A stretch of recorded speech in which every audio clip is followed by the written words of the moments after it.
எழுச்சியுடன் நடந்து கொண்டிருக்கின்ற வேலூர் புத்தக திருவிழாவிலே இந்த 4ஆம் ஆண்டு நிகழ்ச்சியிலே உங்களோடு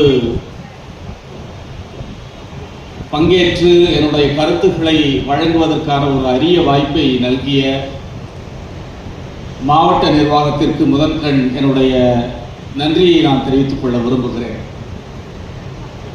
குறிப்பாக இந்த அமர்வினுடைய தலைவர், நான் ஆசிரியன் என்பதை மிக பெருமையோடு இங்கே பதிவு செய்தார்.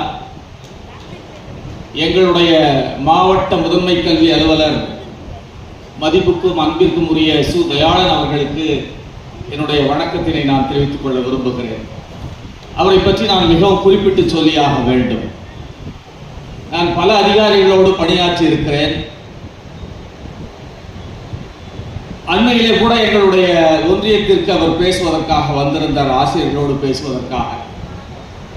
எந்த அளவிற்கு கடிந்து கொள்வாரோ அந்த அளவிற்கு புன்னகையோடு அவர் பேசுவார்.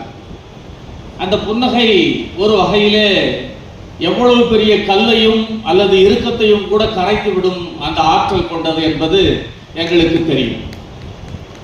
ஏனென்றால் மிக கடுமையான சொற்கள் எனக்கு நான் பல இடங்களிலே சொல்லியிருக்கிறேன். ஒரு ஆசிரியர் எங்கு தோற்கிறார், ஆசிரியர் தோற்கிற இடத்தில் அவர் பிரம்பை எடுக்கிறார் என்று நான் சொல்வது உண்டு.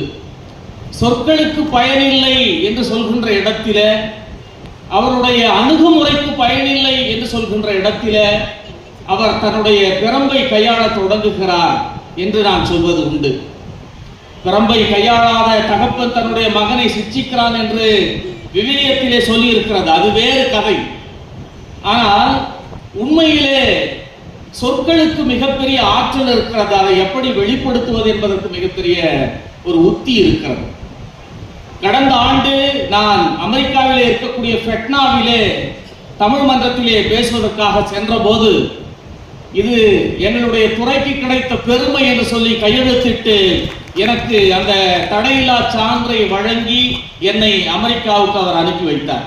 அந்த அளவிற்கு ஒரு ஆசிரியர்கள் பால் மிகப்பெரிய அன்பையும் மரியாதையும் கொண்டிருக்கக்கூடிய ஒரு தோழர்.